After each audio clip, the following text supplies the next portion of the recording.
Gold trusted gold buyers మీరు తాకట్టు పెట్టిన బంగారాన్ని విడిపించి ఈ రోజు ఉన్న మార్కెట్ ధరకు కొనబడను.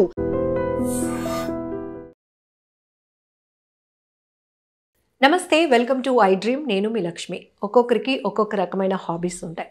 అందులో కాయిన్ కలెక్షన్స్ కావచ్చు, పాత న్యూస్ పేపర్ కలెక్షన్స్ కావచ్చు, కొంతమందికి అయితే చిన్నప్పటి నుంచి ఒక పావలా నుంచి మొదలైనటువంటి మూవీ టికెట్స్ కలెక్షన్స్, ఇలా ఒక్కొక్కరిది ఒక్కొక్క హాబీస్. బట్ ఇప్పుడు మనం వెంకటేష్ కందుల గారి ఇంటికి వచ్చాం. ఇక్కడ మనం చూస్తే ఇప్పటి వరకు మనం చూడలేనటువంటి కలెక్షన్స్ అన్ని కనిపిస్తున్నాయి. మోర్ నాలెడ్జ్ కావాలి అంటే కనుక ఖచ్చితంగా ఇప్పటి వరకు ఎన్నో ప్రముఖ యూనివర్సిటీస్లో కూడా ఇవి మినరల్స్కి సంబంధించి కానీ సార్ కలెక్ట్ చేసినటువంటి కలెక్షన్స్ అంతా ఎక్స్ప్లోర్ చేస్తూ ఎగ్జిబిషన్స్ కూడా కండక్ట్ చేయడం జరిగింది. ప్రస్తుతానికైతే వెంకటేష్ గారు senior manager electrical engineer from Aurobindo pharma. ఇది తన ప్రొఫెషన్ అయినప్పటికీ కూడా ఈ ఇంట్రెస్ట్ ఎక్కడి నుంచి వచ్చిందంటే వాళ్ళ గ్రాండ్ ఫాదర్ నుంచి కూడా ఈ కలెక్షన్ అనేది కంటిన్యూ అవుతూ వారసత్వ సంపదగా కొనసాగిస్తున్నారు. సో ఒక్కసారి కెమెరాని ముందుకు పెడితే కనుక ఇక్కడ ఇప్పటి వరకు అసలు మనకు సంబంధం కూడా లేనటువంటి, మనకు తెలియలేనటువంటి చాలా చాలా నాలెడ్జ్ కనపడుతోంది. సో ఒకవైపు ఖనిజాలు, ఇవి ఎక్కడెక్కడి నుంచి కలెక్ట్ చేశారు అంటే ఇందులో తోకచుక్కకు సంబంధించిన హిస్టరీస్ ఉన్నాయి. అలానే అగ్ని చింతామణి, ఇదేంటంటే పౌరాణికాల్లో కావచ్చు, పురాతన కాలంలో ఇలాంటి ఖనిజాలు మన దగ్గర ఉంటే కనుక అతీతమైన శక్తులు ఉంటాయి అనే ఒక నమ్మకం, అంటే ఒక మిత్ కంటిన్యూ అయ్యేది కూడా మనం మాటల రూపంలో తెలుసు. బట్ ఇక్కడ ఐ విట్నెస్గా కొన్ని ఖనిజాలు కూడా ఉన్నాయి. సార్ వీటి గురించి కూడా ఒక్కసారి చెప్పండి. ఇవేంటి చాలా డిఫరెంట్ కలెక్షన్, ఇదేదో ఫిష్ లాగా ఉంది, ఈ మెటీరియల్స్ ఆల్ చిప్పా ఏంటి సార్ ఇవన్నీ? వీటిని ఫాజిల్స్ అంటాం మేము, అంటే శిలాజాలు అనమాట. తెలుగులో శిలాజాలు అని పిలుస్తాము. సుమారుగా 1200 కోట్ల సంవత్సరాల క్రితం ఈ భూమి, సూర్యుడు ఇవన్నీ ఫామ్ అయితే భూమి 450 కోట్ల సంవత్సరాల క్రితం ఫామ్ అయింది. 450 కోట్ల సంవత్సరాల క్రితం భూమి ఫామ్ అయింది. ఈ భూమిలో జీవులు మొదట నీటిలోని, తర్వాత సేమ్ దశావతారాలను మనం గుర్తించుకోవచ్చు. మొదట మత్స్యావతారం నీటిలో ఫామ్ అవుతుంది. తర్వాత భూమిపైకి మొదట యానిమల్స్ వచ్చినాయి, నీటిలోంచి భూమిలోకి వచ్చినాయి. తాబేలు ఏమంటుంటాం, కూర్మావతారం. తర్వాతది నరసింహావతారం, అంటే మనిషిలోంచి యానిమల్ వస్తున్నాను, యానిమల్లోంచి మనిషి వస్తున్నాడు. సో అలాగా ఇది జరిగింది, కాలచక్రం అలా జరిగింది. అయితే ఆనాటి జీవులు ఎలా ఉండేవి, ఏం చేసేవి, మొదటి జీవి ఎలా ఉంది, తర్వాత జీవి ఎలా ఉంది, దేని నుంచి ఏ జీవి పుట్టింది, డార్విన్ చెప్తాడు ఇట్లా ఎవల్యూషన్ ఎలా జరిగింది అన్నది. దానికి ముఖ్యమైన ఆధారాలు ఫాజిల్స్ అన్నమాట. Okay, so శిలాజాలు. సార్ ఒక్కసారి ఒక్కొక్కటి దాన్ని చూపిద్దాం సార్. ఇక్కడ మనం చూస్తే ఇక్కడ ట్రైలోబైట్ అని ఈ శిలాజాన్ని చూడండి. ట్రైలోబైట్ ఏంటి సార్ ఇది? ట్రైలోబైట్ అన్నది ఒక పీత రకం జీవి అనమాట. ఇది చూడండి, ఇది హిమాలయాలకు చెందింది అనమాట. హిమాలయాల్లో దొరికింది.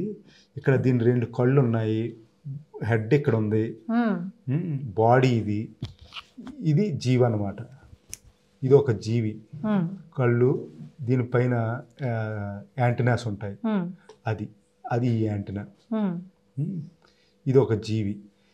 ఇది 50 కోట్ల సంవత్సరాల క్రితం జీవించింది అనమాట. ఒక ఎక్స్టెన్షన్ జరిగింది, అంటే ఒక పెద్ద ఉపద్రవం వచ్చి చాలా వరకు జీవులు చచ్చిపోయినాయి.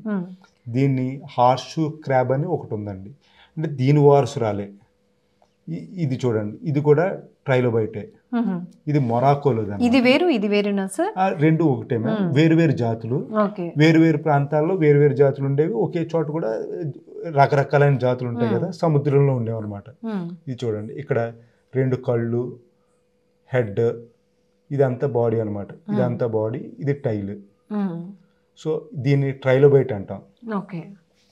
ఇది 50 కోట్ల సంవత్సరాల క్రితం జీవించింది.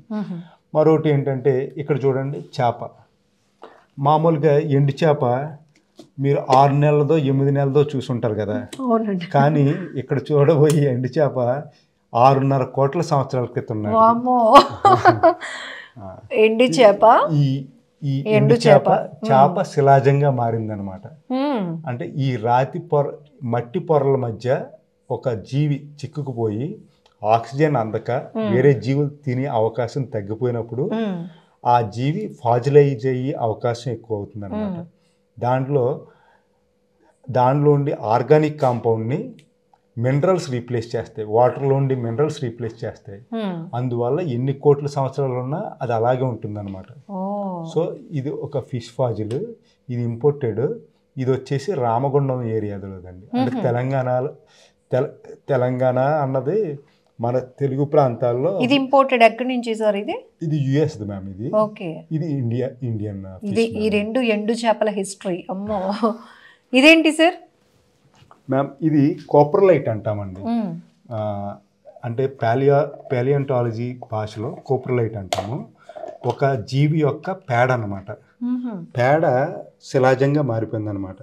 ఆ పేడ యొక్క శిలాజం చూస్తే మనం ఆ జీవి ఏం తినేది, దాని డైజెషన్ సిస్టమ్ ఎలా ఉండేది, అది ఎంత హైట్ ఉండేది అన్నది కూడా ఈ పేడ నలిగిన దాన్ని బట్టి చెప్తారనమాట ఎక్స్పర్ట్స్.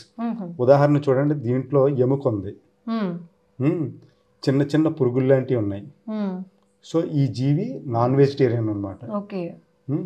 సో అట్లాంటి జీవి యొక్క లక్షణాలను గుర్తించడానికి ఈ కోప్రలైట్ కూడా ఉపయోగపడుతుంది అనమాట. ఈ రాళ్ళు ఏంటి సార్? చాలా ఎక్కువ వెయిట్ ఉన్నాయి కదా. కరెక్ట్. ఒకసారి ఇలా చూడండి, ఇది మీరు చూడడానికి ఒక్కొక్క రాయి చాలా బరువు ఉంది. చెక్కకుండే లైన్స్ అన్నీ ఉన్నాయి దీంట్లో. చెక్కకుండి లైన్స్ అన్నీ ఉన్నాయి.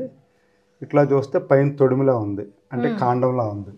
ఇది కూడా చూడండి, ఇది కూడా కాండంలా ఉంది. కానీ బరువు చూస్తే చెక్క అవ్వాలి, కాకపోతే బరువు చూస్తే రాయి బరువు. సో ఇది ఫాజిలైజ్ అయిన వుడ్ అనమాట. అంటే 6.5 కోట్ల సంవత్సరాల క్రితం ఇది తెలంగాణలో దొరికింది. సునీల్ సముద్రాల గారని ఆయన ఇచ్చాడు. ఇది ఫాజిలైజ్డ్ వుడ్ అనమాట. ఈ వుడ్ 6.5 కోట్ల సంవత్సరాల క్రితం ఇది వుడ్. సో 6.5 కోట్ల సంవత్సరాల క్రితం ఇది చెక్క, ఇది ఫాజిలైజ్డ్ అయిపోవడంతో ఇట్లా అయిపోయింది అనమాట. సో దీన్ని పరిశోధన చేయడం ద్వారా మనకి ఆనాటి చెట్లు ఎలా ఉండేవి, ఆనాటి మొక్కలు ఎలా ఉండేవి, ఆనాటి జీవులు ఎట్లాంటి మొక్కలు తినేవి అనేది మనకు తెలుస్తుంది అనమాట. తర్వాత ఇది డైనోసార్ కాలంలోనే డైనోసార్లలో నీటిలో ఉండే ఒక డైనోసార్ ఒకటి ఉండేదండి. మెసియోసారస్ అంటారు దీన్ని. Dinosaur teeth. ఇది మెసియోసారస్ యొక్క టీత్ అనమాట. ఇది కూడా రాయిలా ఉంది. అవునండి, సేమ్. ఎందుకంటే ఇది ఫాజిలైజ్ అయిపోయింది. అంటే దీంట్లో ఆర్గానిక్ మెటీరియల్ని మినరల్ రీప్లేస్ చేసేయడంతో మినరల్ బరువు ఎక్కువ ఉంటుంది కాబట్టి అది అయిపోయింది అనమాట. ఉదాహరణకి ఇది కూడా చూడండి, ఇది రొయ్య. దీంట్లో రొయ్య కనిపిస్తుంది చూడండి, ఇదిగోండి. దీంట్లో రొయ్య కనిపిస్తుంది చూడండి, ఇది రొయ్య అన్నమాట. ఇది రొయ్యి శిలాజం. ఇది వీటిని అమోనైట్స్ అంటారండి. వీటిని అంటే ఈ భాషలో పాలియాంటాలజీ భాషలో అమోనైట్స్ అంటారు. మన తెలుగు వాళ్ళం అంటే హిందువులు సాలగ్రామాలు లేదా సుదర్శన చక్రాలు అంటారు. సాలగ్రామాలు అంటే ఈ సుదర్శన్, ఇవి గండకి నది అని హిమాలయ ఫుట్ ప్రింట్స్లో ఉందన్నమాట. ఆ ప్రాంతాల్లో దొరుకుతాయి కాబట్టి వీటికి బాగా ఫేమస్. ఇది లోపల చూడండి, గోల్డ్ కలర్లో ఉంది. పైరైట్ అని ఒక మినరల్ అనమాట. పైరైట్తో రీప్లేస్ కావడంతో ఇది గోల్డ్ కలర్లో వచ్చింది అనమాట. షైనింగ్ కూడా అట్లానే ఉంది. ఇది ఒక నత్త జీవి, యాక్చువల్లీ నత్త లాంటి జీవి అనమాట, సముద్రపు జీవి. ఆ జీవి చనిపోయి అది శిలాజంగా మారిపోతే ఇలా అయిపోయింది. ఇది చూడండి, దీని షైనింగ్ చూడండి. ఇది నత్తగొల్ల ఉంటుంది కదా, ఇలాగే అట్లాంటి నత్తగొల్ల అనమాట. ఇది షైనింగ్ చూడండి. దీంట్లో మినరల్ రీప్లేస్ అవడంతో చాలా కలర్ఫుల్ గా మెటల్ లాగా అనిపిస్తుంది. దీంట్లో చూడండి, ఇది గోల్డ్ లాగా వస్తుంది. ఇది ఒక నత్త అనమాట. ఇది దీన్ని సుదర్శన చక్రాలని సాలగ్రామాలని పిలుస్తారు. మన హిందూ ధర్మశాస్త్రంలో దీనికి చాలా విలువ ఉంది. వైష్ణవంలో ఉంది, శైవంలో కూడా విలువ ఉంది దీనికి. ఇది మరొక నత్త. ఇది కూడా నత్తగొల్లే, కాకపోతే ఇది ఓన్లీ రాజమహేంద్రవరం పరిసర ప్రాంతాల్లోనే దొరుకుతుంది ఇది. అవునండి. ఇది చాలా రేర్ అయిన fossil, one of the rare fossil అనమాట. అసలు నత్త అనేటప్పటికి దాని స్కిన్ ఎంత సాఫ్ట్ గా ఉంటది, బట్ ఇప్పుడు అయిన తర్వాత ఒక మెటల్ లాగా మారిపోయాయి ఇవి. ఎంతలా అంటే ఇది కావచ్చు, ఇది చాలా నాలెడ్జ్ ఉంది ఇందులో. సరే, ఇప్పుడంటే గూగుల్ సెర్చ్ చేస్తే ఏ దాని గురించి అయినా మనకు నాలెడ్జ్ వచ్చేస్తుంది. ఒకప్పుడు కొంచెం అంత నాలెడ్జ్ లేనటువంటి టైంలో ఎవరైనా ఇలాంటి కొన్ని ఖనిజాలకు సంబంధించి ఇలాంటి రాళ్ళు రెప్పలు ఇప్పటి వరకు మనం చూడలేనివి తీసుకొచ్చి ఇందులో అతీతమైన శక్తులు ఉన్నాయి, ఇది మీరు కొనుగోలు చేసినా లేకపోతే ఇది దీంతో సూపర్ పవర్స్ మీకు ఫార్వర్డ్ అవుతాయని చెప్పేసి ఈజీగా నమ్మేసేవాళ్ళు. వాళ్ళకి డబ్బులు కూడా ఇచ్చేసిన వాళ్ళు ఉన్నారు. అలాంటి మిత్స్లో తోక చుక్కలు వీటి గురించి కూడా మనం చాలా విన్నాం కదా సార్. తోక చుక్క వెళ్తూ ఉన్నప్పుడు మనం ఏం కోరుకుంటే అది అయిపోతుందని, అలాంటి మెటీరియల్స్ ఏమైనా ఉన్నాయి అక్కడ? ఉన్నాయండి. అట్లాంటి చాలా నమ్మకాలు ఉంటాయి. వాటిలో భూమి లేదా ఈ సౌరమండలం ఏర్పడే టైంలో సూర్యుని చుట్టూ అనేక గ్రహాలు ఏర్పడినాయి. కొన్ని గ్రహాల కింద ఏర్పడలేక చిన్న చిన్న రాళ్ళు అలాగే ఉండిపోయినాయి. అంటే గ్రహం సైజు అవ్వలేదు, చిన్న చిన్న రాళ్ళు అలాగే ఉండిపోయినాయి. అవి ఇప్పటికీ భూమి చుట్టూ తిరుగుతూనే ఉన్నాయి. వాటిని యాస్ట్రాయిడ్స్ అంటాం. గ్రహ శకలాలు. ఆ గ్రహ శకలాలు సూర్యుడి చుట్టూ తిరుగుతున్నాయి. వాటిలో అవి తగులుకోవడం ద్వారా కానీ, అవి వేరే గ్రహాన్ని తగులుకోవడం ద్వారా కానీ వాటి దారి తప్పి అది భూమి వైపుకి వచ్చేస్తాయి. ఈ గ్రహ శకలాలు 1 మిల్లీమీటర్ ఉండొచ్చు, కిలోమీటర్లు ఉండొచ్చు. మరీ పెద్ద గ్రహ శకలం కానీ వచ్చి భూమిని ఢీకొంది అనుకోండి, చాలా పెద్ద ప్రమాదం అయిపోతుంది. అలాంటి ప్రమాదాలు కూడా గతంలో జరిగినాయి. ఆ కాలంలో డైనోసార్లు అంతరించిపోవడానికి అదే కారణమని నమ్మే సైంటిస్టులు కూడా ఉన్నారు ఇప్పటికీ. అలాంటి చాలా జరిగినాయి. అలాంటి గ్రహ శకలం వచ్చి భూమిని ఢీకోవడం, భయంకరమైన వేడి పుట్టడం, ఆ వేడిలో జీవులన్నీ అంతరించిపోవడం, 90% జీవులు అంతరించిపోవడం, అట్లాంటివి కూడా జరిగినాయి భూమి యొక్క చరిత్రను చూస్తే. అట్లాంటి చిన్న చిన్నవి అయితే డైలీ పడతానే ఉంటుంటాయి. వాటికి స్టోరీలు అల్లుకోవడం అనేది వెరీ కామన్. సో వీటిల్లో అంటే స్టోరీలు అల్లుకోవడం, నేను గ్రహ శకలం అన్నాను కదండి, ఇది గ్రహ శకలం అనమాట. అంటే మనం యాస్ట్రాయిడ్ అని ఎప్పుడు అంటామంటే ఆ గాలిలో సూర్యుడి చుట్టూ తిరిగేటప్పుడు దాన్ని యాస్ట్రాయిడ్ అంటాం. అది మన భూమి వాతావరణంలో ఎంటర్ అయినప్పుడు, అనుకోకుండా ఎంటర్ అయినప్పుడు దాంట్లో భూమి గ్రావిటేషనల్ ఫోర్స్తో లాగేస్తుంటుంటుంది. ఆల్రెడీ అక్కడ భూ వాతావరణంలోకి వచ్చేటప్పుడు ఆక్సిజన్ ఉంటుంది. ఆక్సిజన్ స్పీడ్ భయంకరమైన స్పీడ్ పెరిగిపోద్ది. ఎంత స్పీడ్ పెరిగిపోతుంది అంటే 1000 కిలోమీటర్ల పర్ అవర్, అంటే గంటకి 1000 కిలోమీటర్ల స్పీడ్తో వచ్చేస్తుంటుంటుంది. ఆ వచ్చేసేటప్పటికి దానిలో ఆ గాలికి దానికి మధ్యలో ఫ్రిక్షన్ ఫామ్ అయిపోతుంది. ఆ ఫ్రిక్షన్కి అదే మండిపోతుంటుంటుంది. ఈవెన్ రాయి కూడా మండిపోతుంటుంటుంది. అలా మండిపోతూ వచ్చి భూమిని ఢీక్కుంటుంది. ఆ భూమిని ఢీకొనేటప్పటికి ఆ కెనటిక్ ఎనర్జీకి అక్కడ ఉన్న సిలికేట్స్, ఇసుకలో ఉన్న సిలికాను ఇవి మెల్ట్ అయిపోతుంది. సో అలాగా భూమిని ఢీకొన్న దాన్ని మేము మిటరైట్ అంటారు. జియాలజీ భాషలో, సైంటిఫిక్ భాషలో మిటరైట్ అంటారు. అది ఈ మిటరైట్. అది భూమిని ఢీకొన్నప్పుడు అక్కడ ఉన్న ఇసుక కానీ ఈ వేడికి ఈ ఒత్తిడికి అక్కడని ఇసుక కూడా మారిపోతుంది, అక్కడ మట్టి కూడా మెల్ట్ అయిపోయి మారిపోతుంది. కరెక్ట్. సో దాన్ని టెక్టైట్ అంటాము, దీన్ని టెక్టైట్ అంటామండి. ఇది టెక్టైట్ అనమాట. దీనికోసం ఏదైనా హిస్టరీ ఉంది సార్ పురాణాల్లో? దీన్నే అగ్ని చింతామణి అంటారు. అగ్ని చింతామణి కోసం మన శాస్త్రంలో చాలా, అంటే మన వాళ్ళు గెలీలియో టెలిస్కోప్ని కనిపెట్టడానికి వరకు అంతరిక్ష శాస్త్రం లేదా బయట దాన్ని ఎక్కువగా పరిశోధన చేసింది మన వాళ్ళే, భారతీయులే. తర్వాత టెలిస్కోప్ కనిపెట్టిన తర్వాత విదేశీయులు కూడా ఈ గ్రహాల కదలికలు, సూర్యుడి కదలికలు ఇవన్నీ వాళ్ళు మొదలుపెట్టారు. కానీ మొదట మనం చేసింది మనమే. సో అప్పటికే ఆ పురాణాల్లో యాడ్ అయిపోయినాయి అనమాట ఇవన్నీ. ఏంటి సార్ దీని హిస్టరీ పురాణాల్లో? దీన్ని అగ్ని చింతామణి అంటారు. అగ్ని చింతామణి అన్నది ఎలా ఫామ్ అవుతుంది అన్నది చెప్పాను కదా. గ్రహ శకలం వచ్చి భూమిని ఢీక్కున్నప్పుడు అక్కడ మట్టి ఆ వేడికి ఆ ఒత్తిడికి మెల్ట్ అయ్యి ఇలాగా టెక్టైట్ అనే దీంతో మారుతుంది. ఇది టెక్టైట్గా మారుతుంది. ఈ టెక్టైట్ మన దగ్గర ఉంటే మనలో ఉన్న అగ్ని దహించేస్తుందని చాలా చాలా నమ్మకాలు ఉన్నాయి. ఈ ఒక్కొక్కరు ఒక్కొక్క స్టోరీస్ చెప్తుంటుంటారు. అది నాకంటే బయట వాళ్ళే బాగా చెప్తారు, ఎందుకంటే మేము సైంటిఫిక్ రీజన్స్ మేము సైన్స్ మాట్లాడగలం. సో సైన్స్ నుంచి మేము చెప్పలేం. జనరల్ గా చెప్పండి సార్, అంటే ఇది అవుట్ ఆఫ్ సైన్స్ అయితే అగ్ని చింతామణి ఉందంటే మనకి ఎలాంటి సూపర్ పవర్స్ ఉంటాయని? మనలో మొదటిది అగ్ని చింతామణి జనాలను అట్రాక్ట్ చేయగలదని, డబ్బున అట్రాక్ట్ చేస్తుందని, ఆకర్షిస్తుందని, ఇట్లాంటి నమ్మకాలు ఇవన్నీ బిలీఫ్స్. దీనికి సైంటిఫిక్ ఏమీ లేదు, ఎవరి నమ్మకం వాళ్ళదే, వాళ్ళు చెప్తారు, నేనైతే నమ్మను.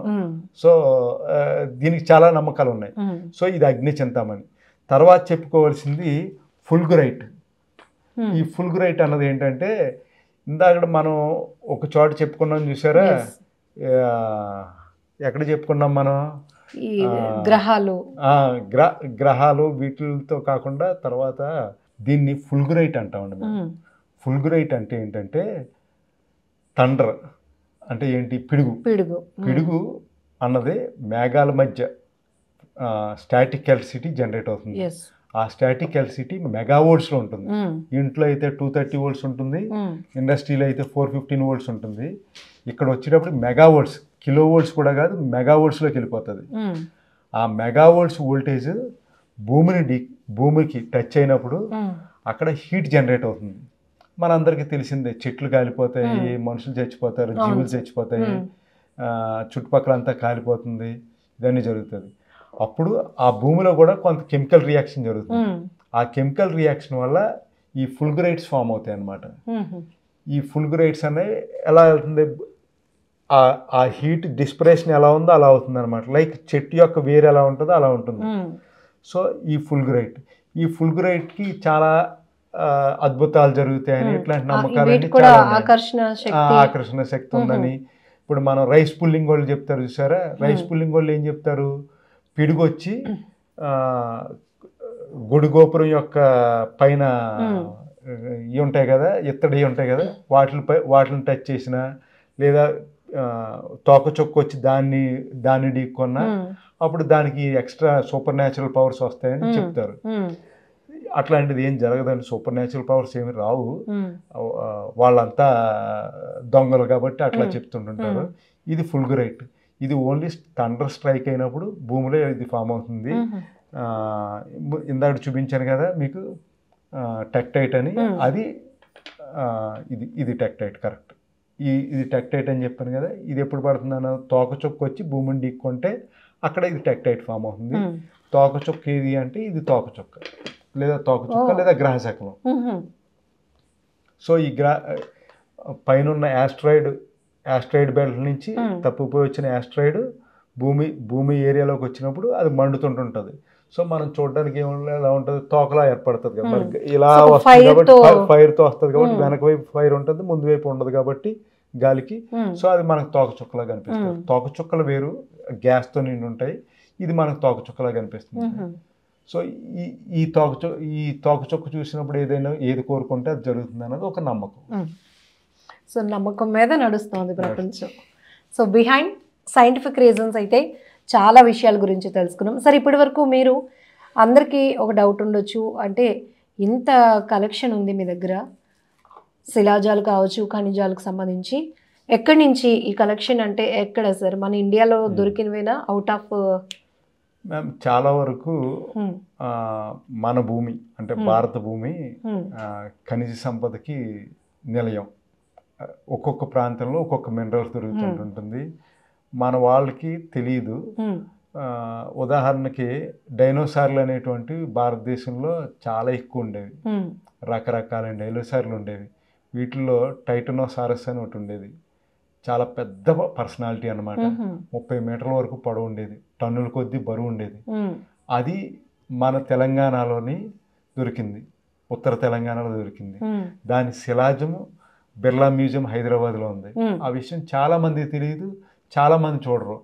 ఎక్కడో మనం అమెరికా వెళ్తే కనుక అక్కడ జురాసిక్ పార్క్ అని ఒక పార్క్ పెట్టి బొమ్మ పెడితే మనం చూస్తుంటుంటాం. మన దగ్గర ఉన్నాయి, మనం గుర్తించాం. వాటిల్లోనే ఇది చూడండి, ఇప్పుడు మనం ఇట్లా దొరుకుతుంటుంది అనమాట.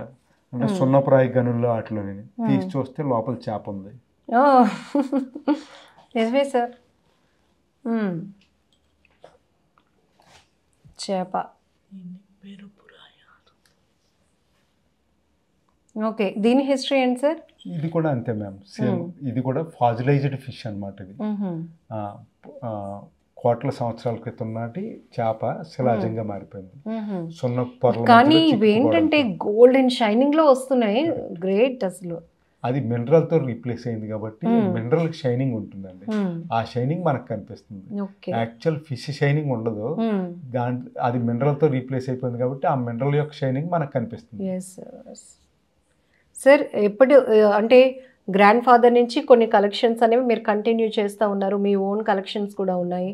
సో అంటే వింటన్కేమో అరవిందో ఫార్మాలో ఇంజనీర్గా వర్క్ చేస్తున్నారు, సో మేనేజర్గా వర్క్ చేస్తున్నారు ఎలక్ట్రికల్ ఇంజనీర్ డిపార్ట్మెంట్లో. బట్ ఇవన్నీ కనెక్టివిటీ ఏంటి అంటే ప్రతి దానికి ఒక సబ్జెక్ట్. సో ఒక వస్తువు మీరు కలెక్షన్ చేసిన తర్వాత దాని గురించి తెలుసుకునే ప్రయత్నానికి ఎక్కడైనా లైబ్రరీస్ కానీ అట్లాంటివి వెళ్తూ ఉంటారా? షూర్ అండి. నేను బాగా బుక్స్ చదువుతాను, మంచి ఆథర్స్ ఉన్నారు, ప్రతి సబ్జెక్ట్లోని సబ్జెక్ట్ మ్యాటర్ ఎక్స్పర్ట్స్ ఉంటారు. మనం సైంటిఫిక్ వేలో ఆలోచిస్తే వాళ్ళు దొరుకుతారు, మనం దొంగల వేలో ఆలోచిస్తే దొంగలు దొరుకుతుంటుంటారు మనకి. అట్లాంటి వాళ్ళు పోగొతుంటుంటారు మన చుట్టూని. సో ఈ సైంటిఫిక్ వేలో ఆలోచించడానికి నాకు ఫాజిల్స్ మినరల్స్ నేర్పిన వాళ్ళు భద్రగిరీష్ గారు. ఆ ఫాజిల్స్ కలెక్షన్ చాలా వరకు ఆయన ఇచ్చింది. ఇక్కడికి వద్దాం సార్, ఒకసారి మనం మినరల్స్ కలెక్షన్ ఒక్కసారి చూద్దాం. సో ట్రెడిషనల్ వేర్ లో ఉన్న రాజు రాణి బొమ్మలు చూస్తారు కదా, ఇవి చూస్తే మాత్రం పాత తరం వాళ్ళు మాత్రం ఈజీగా కనెక్ట్ అయిపోతారు. అండ్ మా జనరేషన్ కూడా గుర్తుంది సార్, అమ్మమ్మ వాళ్ళ ఇంట్లో లేకపోతే మా ఇంట్లో విరిగిపోయినా కూడా ఉండేవి అవి చాలా జాగ్రత్తగా. ఇప్పుడంటే సీజన్ మారినట్టుగా రకరకాల బొమ్మలు, టాయ్స్, కలర్ఫుల్గా అన్నీ కనపడుతున్నాయి. ఒకప్పుడు మాత్రం ఇవి అపురూపంగా చూసుకునేవాళ్ళు. బట్ ఈ మెటీరియల్ కూడా ఏనుగు బొమ్మలు ఉండేవి, మా ఇంట్లో కూడా ఉండేవి. సో ఈ మెటీరియల్ ఎందుకు వాడేవారు సార్? ఈ చెక్కతోనే ఈ బొమ్మల తయారీ అనేది ఎందుకు ఉండేది? ఈ యాక్చువల్ వీటిని రాజు రాణి బొమ్మలు అంటారు. వీటిలో చిన్న చిన్న మార్పులు ఉండేవి, అంటే గుర్రం బొమ్మలు ఇట్లాంటి రకరకాలు ఉండేవి. కానీ మెజారిటీ రాజు రాణి బొమ్మలు ఉంటాయి. ఈ రాజు రాణి బొమ్మలో మన వాళ్ళు తిరుపతి అంటే శేషాచలం సరౌండింగ్స్ అడవి ప్రాంతానికి వెళ్ళినప్పుడు కొనుక్కొచ్చేవారు. ఇవి 99.9% రెడ్ శాండిల్వుడ్తో చేస్తారు. ఆ రోజు రెడ్ శాండిల్వుడ్కి ఇంటర్నేషనల్ మార్కెట్లో ప్రైస్ లేదు. సో రెడ్ శాండిల్వుడ్ అనేది కామన్ ఏనుగు బొమ్మలు, రకరకాల బొమ్మలు, బట్ రెడ్ శాండిల్వుడ్తో చేస్తారు.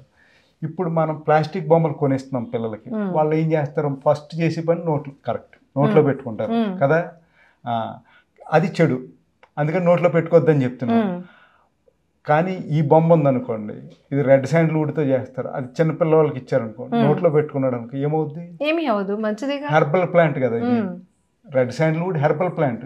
సో ఆరోగ్యం చెడిపోయి మంచి వస్తుంది. సో అందుకనే ఆనాటి టాయ్స్ అన్ని కూడా రెడ్ శాండిల్వుడ్తో చేసేవారు. చిన్నపిల్లలకు వాడి టాయ్స్ మెజారిటీ టాయ్స్ అన్ని కూడా రెడ్ శాండిల్వుడ్తో చేసేవారు. ఓకే, అందుకేనా అప్పట్లో ఇవి ఏమైనా కాస్త చెదురుమదురుగా విరిగిపోయినా కూడా దీన్ని మళ్ళీ అదే ప్లేస్ లో పెట్టేవారు, అలాగే ఉంచేవారు. ఏదైనా దెబ్బ తగిలినా అది అరగదీసి ఆ ప్లేస్ లో పామేవారు. ఆయింట్మెంట్ కింద దీన్నే వాడేవారు. ఎందుకంటే ఇది హెర్బల్ ప్లాంట్, అది మెడిసినల్ ప్లాంట్. వీటి హిస్టరీ ఇప్పుడు అర్థమైందా? నిజంగా ప్రస్తుతం ఉన్నటువంటి సమాజం దేనికి ప్రయారిటీ ఇస్తుంది? ఆర్థిక సంబంధాల చుట్టూ మాత్రమే తిరుగుతుంది. మళ్ళీ ఎన్నికలంగానే చాలా విరక్తి కలుగుతాం. మంచి అనిపిస్తుంది కదా, లేడీస్ కూడా ఛాలెంజింగ్ జాబ్స్ చేసినప్పుడు చాలా బాగుంటది. ట్రాఫిక్ అసిస్టెంట్స్ గా నియమించిన ట్రాన్స్జెండర్స్ అందరితో సాల్యూట్ చేయించుకుంటున్నారు. ఫుడ్ డెలివరీ ఇవ్వటానికి వెళ్ళినటువంటి డెలివరీ బాయ్ అనిల్ పై కళ్ళ ముందు